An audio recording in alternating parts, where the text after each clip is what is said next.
perkebunan keluarga Bratajaya. Pagi menjelang siang, udara segar, langit cerah, hamparan kebun hijau terbentang sejauh mata memandang. Udara gunung terasa bersih, aroma rerumputan bercampur dengan wangi. Bunga liar yang tumbuh di tepi pagar kayu putih. Di kejauhan, deretan kuda berwarna coklat dan putih tampak berlari santai di padang rumput, dijaga beberapa pegawai yang sudah akrab dengan keluarga Bratajaya. Di bawah pohon besar yang rindang, keluarga besar itu berkumpul. Di atas tikar panjang tersaji keranjang berisi sandwich, buah potong, dan teh hangat. Suasana pagi begitu cerah, penuh tawa. Raditya dan Renata duduk berdampingan sambil bercanda. Sementara anak-anak mereka bermain gelembung sabun dengan tawarnya. Nyonya Ratna dan Rosalina berbincang lembut di ujung tikar, menikmati angin yang berhembus sejuk. Evelyn duduk di samping Raka, menyesap teh pelan. Gaun kasual putih dan topi lebar yang ia kenakan membuatnya tampak lembut, nyaris seperti lukisan hidup. "Kau sering ke sini?" tanyanya sambil memandangi hamparan padang rumput yang luas. Raka mengangguk. "Setiap kami butuh ketenangan. Tempat ini sudah ada sejak kakekku masih muda." "Cantik sekali," kata Evelyn lirih. "Rasanya seperti di luar negeri." "Kau belum lihat peternakannya?" sahut Raka. Nada suaranya datar tapi matanya menatap Evelyn sekilas, lembut. "Biasanya Radit dan Renata lomba kecil di sana." Benar saja tak lama kemudian, Raditya berdiri sambil menepuk tangannya. "Ayo, siapa yang mau ikut balapan kuda hari ini?" Sorak kecil terdengar. Anak-anak langsung berlari ke pagar kuda. Sementara beberapa pegawai menuntun kuda keluar dari kandang. Renata menggoda, "Raka, kamu nggak ikut?" Raka menggeleng tanpa mengangkat kepala. "Tidak hari ini." "Sejak kapan kamu menolak balapan?" tanya Raditya dengan nada menggoda. "Sejak aku punya alasan lain," jawab Raka ringan. Melirik sekilas ke arah Evelyn yang sedang sibuk memasang topi. Renata menatap adegan itu sambil menahan senyum. "Oh, aku mengerti alasannya," bisiknya ke Raditya. Evelyn yang mendengar mereka tertawa, menoleh penasaran. "Kenapa kalian tertawa?" "Tidak, tidak," jawab Raka cepat, sedikit tersipu hal langka untuknya. Suasana semakin ceria. Beberapa kuda sudah dituntun ke area terbuka. Evelyn menatap binatang besar itu dengan mata berbinar.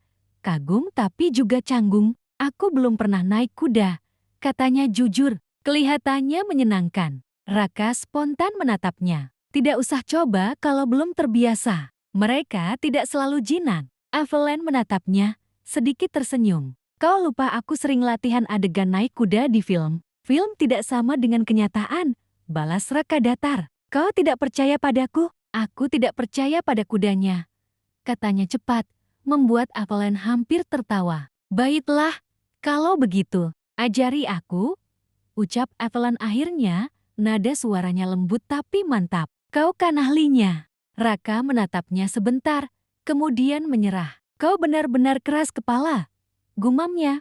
"Baik, tapi aku yang memegang kendali." Pegawai menuntun seekor kuda coklat besar mendekat. Raka memegang tali kekangnya, lalu menunduk sedikit. "Naiklah, aku di belakangmu." Evelyn dengan hati-hati naik ke pelana, sedikit goyah tapi berhasil. Raka kemudian naik di belakangnya. Kedua tangannya otomatis memegang tali kendali dan sekaligus melindungi tubuh Evelyn di depannya. Jantung Evelyn berdetak lebih cepat. Udara pagi, aroma rumputan, dan kehangatan tubuh Raka di belakangnya membuat dunia seolah berhenti sejenak. "Tenang saja," ucap Raka pelan di dekat telinganya. "Ikuti rama langkahnya. Begini, ya.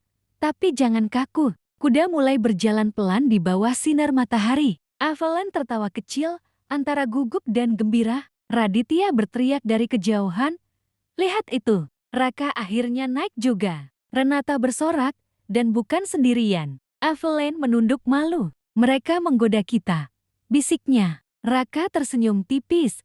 "Biar saja." Beberapa menit kemudian, Evelyn mulai merasa nyaman. Ia mulai mengendalikan kuda dengan percaya diri. "Aku bisa melakukannya sendiri," katanya semangat. "Evelyn, jangan terburu-buru." "Raka, percayalah padaku. Aku sudah paham gerakannya."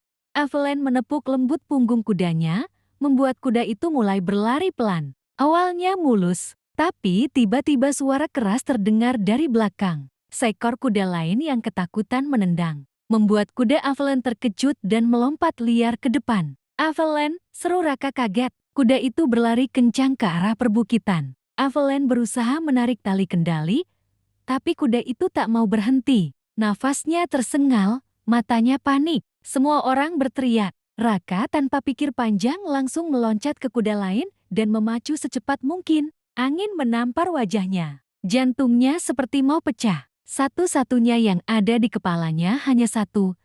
Jangan sampai terlambat. "Avalon, lepas talinya. Jangan lawan!" Teriaknya keras.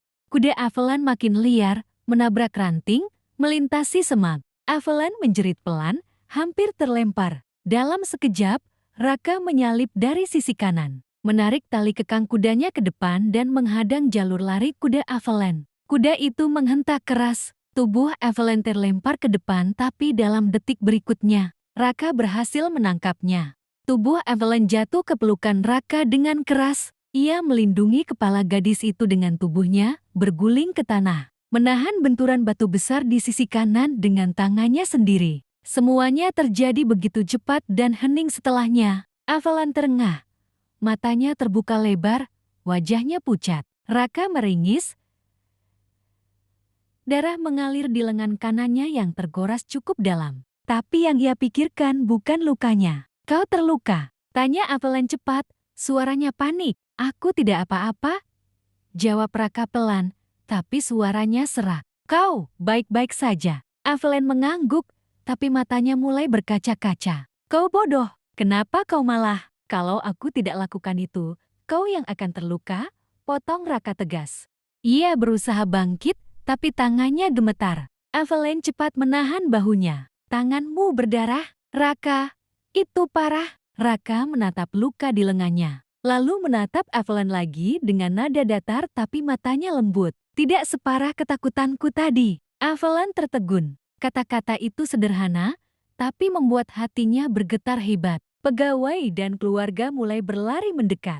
Nyonya Ratna dan Rosalina tampak panik. Sementara Raditya langsung memanggil dokter Villa. Avalon masih di sisi Raka, menatap darah di tangannya yang menetes ke rumput. Ia menggenggam tangan Raka dengan kuat, menahannya agar tidak berdiri. "Kau seharusnya tidak melakukan itu," ucapnya pelan, suaranya bergetar. "Dan membiarkanmu jatuh sendirian," jawab Raka.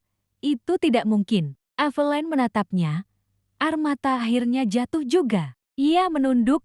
Suaranya nyaris tak terdengar. "Kau menakutiku." Raka menatapnya untuk pertama kalinya dengan wajah terbuka. Tanpa dinding, tanpa jarak. "Aku juga takut," katanya jujur. "Aku pikir, aku akan kehilanganmu." Avalon menatapnya. Hatinya bergetar dalam diam. Ia ingin bicara, tapi Raditya sudah datang membawa perban. "Kita bawa ke dalam?